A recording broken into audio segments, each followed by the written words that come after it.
বাসি পঞ্চম খলিফা বড় আলেম ছিলেন, বড় দানবীর ছিলেন, বড় বাদশাহ ছিলেন, জ্ঞানী মানুষ ছিলেন। তিনি দরবারে যে রাস্তা দিয়ে যেতেন সেই রাস্তার এক পাশে দুই ফকির বসত। উনি প্রত্যেক ফকিরকে প্রত্যেক দিন দুটো করে দিরহাম দিতেন, দুই দুই 4 দিরহাম দুজনকে দিতেন। আব্বাসী আমলের এক একটা দিরহাম প্রায় 1 তোলার উপরে, 1 তোলা রূপা। 1 তোলা রূপা আমাদের বাংলাদেশে এই মুহূর্তে কত? প্রায় 1500 টাকা। তো কত টাকা? 2 দিরহামে কত হয়? 15 দুগুণে 30, 3000 টাকা দেন। একেও দেন ওকেও দেন, একে 3000 একে 3000। একদিন তাদের মধ্যে কোনো এক ফকিরের বিশেষ কোনো প্রয়োজন হলো, তো সে চিন্তা করলো বাদশাহ তো ডেলি 3000 দেয়, আমার আরো অনেক টাকা দরকার এই মুহূর্তে, তো এখানে চাইলে তো আর পাওয়া যাবে না, বাদশার কাছে দরবারে গিয়ে চাইলে একটু বেশি করে দিবেন, ওখানে খাজানচিও থাকে, উনি বলে দিলে একটু বেশি করে পাওয়া যাবে। যথারীতি সে বাদশার দরবারে পৌঁছেছে। দারোয়ান সাহেব বলছেন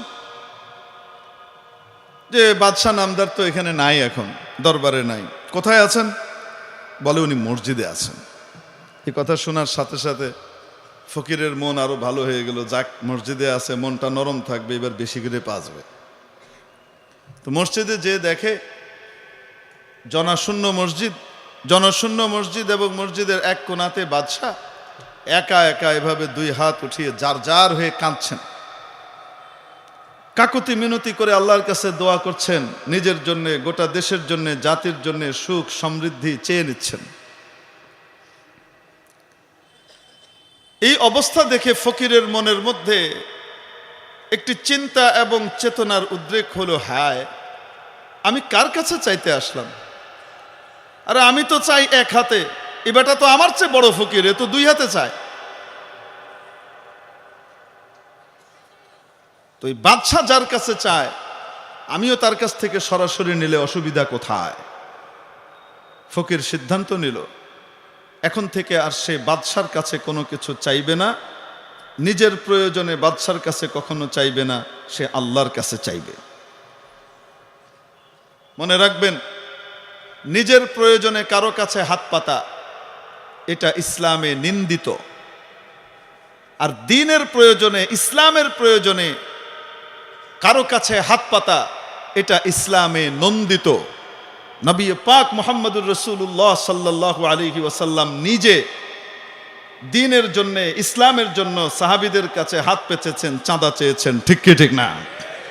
অতএব আমার ঘটনার ফাঁক থেকে আবার কেউ এই ঘটনা দিয়ে দলিল দিয়ে দিয়েন না যে এই যে হুজুররা চাঁদা চাওয়ার জন্য আমাদের কাছে আসেন, মসজিদের সভাপতি দাঁড়িয়ে মুসল্লিদের কাছে হাত পাতেন, এটি তো নিন্দিত, হুজুর বয়ানে বলেছি। হ্যাঁস লাগাইয়েন না, নবুঝো আল্লাহর, হ্যাঁ বুঝতে আসে না? মুআজ্জাজ হাজিরিন, ফকির সিদ্ধান্ত নিয়েছে দ্বীনের প্রয়োজনে হাত পাতবে না, নিজের প্রয়োজনে কার কাছে চাইবে? আল্লাহর কাছে চাইবে, আর কারো কাছে চাইবে না। যেহেতু এখন তার লেনা দেনা কার সাথে? বুঝে না, নামটা নিতে লজ্জা লাগে, বাসুরের নাম তো, নামটা নিতে শরম করে কেন? কার কাছে চাইবে? লেনা দেনা এখন কার সাথে? বাদশার সাথে। যেহেতু লেনা দেনা নাই, তাই আগে বাদশাহ যে রাস্তা দিয়ে যাইতো ওইদিকে ফিরে থাকতো, এখন বাদশার কাছ থেকে লেনা দেনা নাই। ফাইনামা তুয়াল্লু ওয়ুজুহাকুম ফাসাম্মা ওয়াজহুল্লাহ, যেদিকেই তাকাও সেদিকেই আল্লাহর অস্তিত্ব আছে না নাই? অতএব রাস্তাকে পিছনে দিয়ে সে এবার তার গদিটাকে নিয়ে রাস্তার ওই পাশে গিয়ে রাস্তা পিছনে দিয়ে উল্টা দিকে ফিরে সে তার ইবাদত করে, তার বুঝমতো যা ইবাদত, জিকির, সকল নামাজ কালাম এগুলা পড়তেছে।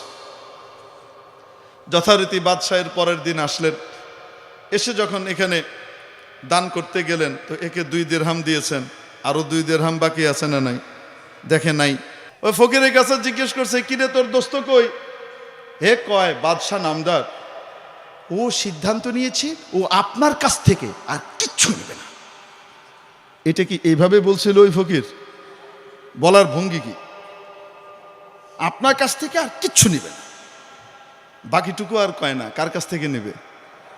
এইটাই হলো হলুদ সাংবাদিকতা, অর্ধসত্য। আদা কয় না।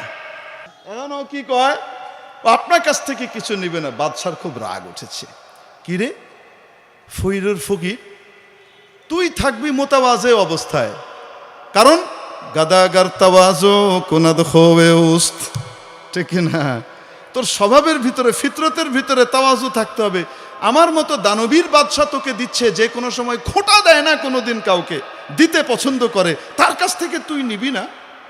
তুই কোথাকার কি হয়ে গেছিস? আচ্ছা যাক, তোকে আমি কি করব, শিক্ষা দেব।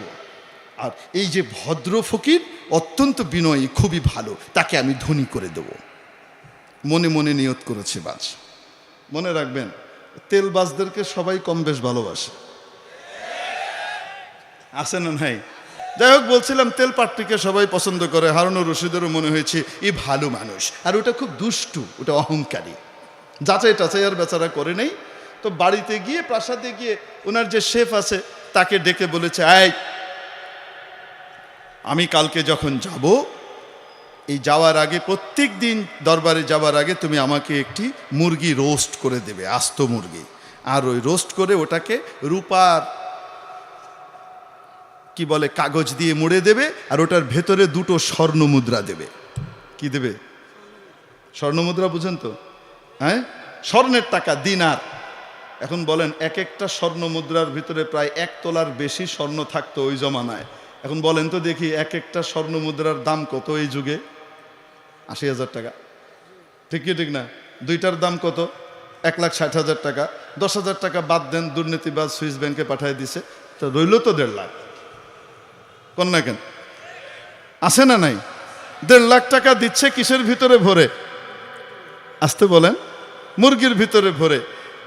আর এই মুরগিটা দেয় কাকে? ওই যে তেলবাজ ফকিরকে।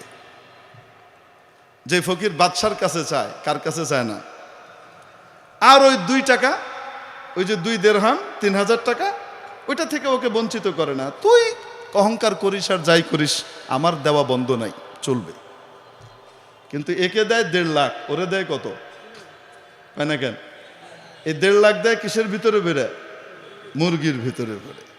এখন 6-7 মাস পরে বাদশাহ এসে দেখে, ওই যেই ফকির আল্লাহর কাছে চায় সেই ফকির নাই। জিজ্ঞেস করলেন আগের ফকিরের কাছে, মুরগিওয়ালা ফকির। কোন ফকির? মুরগি ফকির। কথা কইলেই খালি হাসে, এই লোকগুলার নিয়ে চলা মুশকিল। কোন ফকির? মুরগি ফকির। এই মুরগি ফকিরকে দেখে, শুধু মুরগি ফকির আছে, আর ওই আরেক ফকির যে কার কাছে চায়, ওই ফকির নাই। মুরগি ফকিরের জায়গায়, কিরে তোর দোস্ত কই? সে বলে, বাদশাহ নামদার, ওর কি আর এখন ভিক্ষে করার দরকার আছে? ও তো এখন বাগদাদ নগরীর সেরা ধনী, তার তো বিশাল বিশাল জাহাজ আছে, বজরা আছে, সে এক দেশ থেকে আরেক দেশে ব্যবসা করে, তার বিশাল কি আছে, লজিস্টিক, বিভিন্ন ইকুইপমেন্ট তার কাছে চলে এসছে, অনেক ধনী সে। তো বাদশাহ একটু বিরক্তই হয়েছে, ও ধনী হয়ে গেল, তুই ধনী হতে পারলি না? তুই এখনো ভিক্ষা করিস, কারণ একে দেয় কত, ওরে দেয় কত। ও যদি ধনী হয়ে যায় তো তুই ধনী হতে পারলি না? তো এ বলে, বাদশাহ নামদার, আপনি ওকে দেন 2 দিরহাম প্রত্যেক দিন, বর্তমানের হিসাবে 3,000 টাকা, আর আমাকে দেন একটা মুরগি, তাও আস্ত, তাও জ্যান্ত না, এটা রোস্ট করা, এটা বেচতে গেলে বেশি চেয়ে বেশি 500 টাকা। আমারে দেন 500 টাকা, আর ওরে দেন কত? 3,000। ধনী ও হবে না তো কি আমি হব? বাদশার চোখ কপালে উঠছে, এরে বেকুব, তুই এই মুরগি করেছিস কি? এখন সে হেসে তেল তেলে হাসি দিয়ে বলছে, বাদশাহ নামদার, বুঝেনি তো, গরিব মানুষ, ফকির মানুষ, বুদ্ধি বেঁচে চলতে হয়, বুদ্ধি দিয়ে জীবন কাটাই, বুদ্ধিজীবী হতে হয়, কি আর করা, বুঝতেই পাচ্ছেন। ও তো একটু বেকুব, ভোদাই টাইপের, দুনিয়াটা বুঝে না তেমন। তাই আপনি চলে যাওয়ার পরে আমি ওকে বলতাম, দোস্ত তুমি বাড়িতে গিয়ে বাজার করবে, রান্না করবে, তারপর খাবে, কত কষ্ট, তুমি তো আল্লাহ বিল্লাহ করো, কি দরকার, তুমি তোমার ওই 2 টাকা আমারে দিয়ে যাও, আর মুরগিটা নিয়ে যাও, রেডিমেড খাবার আছে। বাদশা চেয়েছেন যেই ফকির বাদশার কাছে চায় তাকে ধনী বানাবেন, আল্লাহ চেয়েছেন যে আমার কাছে চাই আমি তাকে বানাবো। তাহলে বলেন দেখি, রব্বুল আলামিন চাইলে নাখোশ না চাইলে খুশি হন। তবে এটা ধর্মার কাঠের মতো না, উঠছেরি তোর বিয়া ধরো তক্তা মারো বেরেক, চাইলে আমার লগে লগে আইলো না কেন, এরকম মনে করলে মুশকিল আছে। অবশ্যই দোয়া কবুল হয়, দোয়া জাগা মতো জমা থাকে, এবং যা দরকার সেটা সময় মতো মাওলা দান করেন, ঠিক কিনা? মেরে মুআজ্জাল হাজিরিন, রব্বুল আলামিনের দরবারে চাইতে থাকতেই হবে। নগদ পাওয়া যাক চাই না পাওয়া যাক, চাইতে থাকতেই হবে। দরবার একটাই আমাদের, কোনটা? এক বুজুর্গ হারাম শরীফে ইবাদত করতেন, 40 বছর ধরে ইবাদত করেন। এক যুবক আল্লাহ প্রত্যাশী, আল্লাহওয়ালা হতে চায়, সে হারাম শরীফে গিয়েছে, এখানে আল্লাহওয়ালাদের সমাহার আর সমাবেশ। আমি আল্লাহওয়ালাদের কাছে থেকে নিজেকে পরহেজগার দিনদার বানাবো, আল্লাহওয়ালা বানাবো। গিয়ে খুঁজে খুঁজে দেখে দেখে দেখলেও সবচেয়ে বড় আল্লাহওয়ালা এখানে এই বুজুর্গ। একটা মুহূর্ত সুন্নতের খেলাফ কোনো কাজ করে না। এই আল্লাহওয়ালার কাছে সে এসে হাজির হলো এবং বলছে, হযরত আমি আপনার সাথে থাকতে চাই। মুরব্বী বললেন, বাজান আমার কাছে না থেকে কোনো আল্লাহওয়ালার কাছে থাকো, আমার কাছে কিচ্ছু নাই। বলে, না আমি সব দেখেছি এতদিন, আপনার চেয়ে ভালো আর কাউকে আমি পাইনি, আমি আপনার কাছেই থাকবো, আমি আপনার খেদমত করব, আপনার সোহবতে থাকব। বুজুর্গ বললেন, ঠিক আছে থাকো। এক পর্যায়ে উনি ওমরা করার জন্য গেলেন, ইহরাম করে আসলেন, তালবিয়া চলছে, লব্বাইক আল্লাহুম্মা লব্বাইক, লব্বাইক লা শারীকা লাক লব্বাইক, ইন্নাল হামদা ওয়ান নি'মাতা লাকা ওয়াল মুলক লা শারীকা লাক। তালবিয়া পড়ছে। তালবিয়া পড়ার ওমরার ভিতরে শেষ সময় হলো, তাওয়াফ শুরু হবে, তালবিয়া স্টপ। মাতাফে নেমেছে, এতক্ষণ তো তালবিয়া পড়েছে, এখন মাতাফে নেমেছে তাওয়াফ করার জন্য, হাজরে আসওয়াদের কাছাকাছি গিয়েছে। এখন বড় আবেগ ঘনভাবে তালবিয়া পড়ছে, কারণ আর তালবিয়া পড়তে পারবে না শুরু হলেই। ঠিক ওই সময় যুবক শুনে, মুরব্বী যখন, ওই বুজুর্গ যখন বলে লাব্বাইক, হাজির বান্দা হাজির, গায়েব থেকে আওয়াজ আসে, লা লাব্বাইক, তোমার লাব্বাইক অ্যাকসেপ্টেবল নয়, তোমার লাব্বাইক গ্রহণযোগ্য নয়, তোমার লাব্বাইক কবুল নয়। যতবার লাব্বাইক বলে ততবার গায়েব থেকে এই আওয়াজ আসে। যুবকের তো মাথা খারাপ হয়ে গেছে, আমি কার সাথে আছি, এর অবস্থা তো ভয়ঙ্কর। শেষ হয়ে গেছে, আমরা শেষ করার পরে যুবক বলে, হুজুর আমি যাই। যাবা মানে? কোথায় যাবা? আমি আরেকজনের কাছে যাই। আরে বাজান, আসলা এত জোরাজোরি করে, চলে যাচ্ছ কেন সেটাও বলো। তুমি তো সারা জীবন আমার সাথে থাকবা বললা, হঠাৎ এখন চলে যাচ্ছ, ব্যাপার কি? বলে, হুজুর আপনার অবস্থা ভালো না। কেন, সমস্যা আছে? আপনার তো কোনোটা কবুল হয় না, আপনি যতবার লাব্বাইক বলেন গায়েব থেকে আওয়াজ আসে লা লাব্বাইক।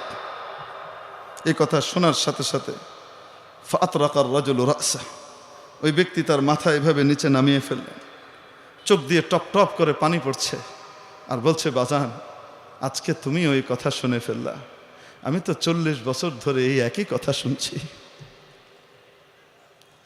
তোমার তো আমার কাছ থেকে ছুটে অন্য জায়গায় যাওয়ার সুযোগ আছে, আরেক জায়গায় যেতে পারবা, আমার তো ওই দরবার ছাড়া আর কোনো দরবার নাই, আমি কোথায় যাব? আমি আজ 40 বছর ধরে একই কথা শুনি, তুমি যাও সালামুন আলাইক, আমার তো ওনার দরবারেই পড়ে থাকতে লাগবে, পড়ে থাকতে হবে। এই কথা বলছে, মনের বেদনা আর দুঃখ ব্যথা এগুলো মথিত করে ভেতর থেকে বাষ্পায়িত হয়ে এই বেদনাগুলো চোখ দিয়ে টপ টপ করে পানির আকারে বের হয়ে আসে। রব্বুল আলামিনের রহমতের দরিয়ার মধ্যে জোশ চলে আসলো, রহমতের সাগরে জোয়ার শুরু হয়ে গেল।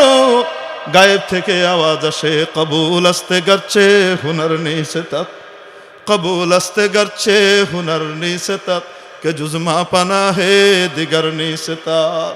বান্দা, যেহেতু আমি ছাড়া যাওয়ার আর কোনো জায়গা তোমার নাই, আর কোনো যাওয়ার জায়গা তোমার নাই, অতএব তুমি তোমার যত ইবাদত আছে কবুল হওয়ার যোগ্য না হলেও সবগুলোকে আমি কবুল করে নিলাম।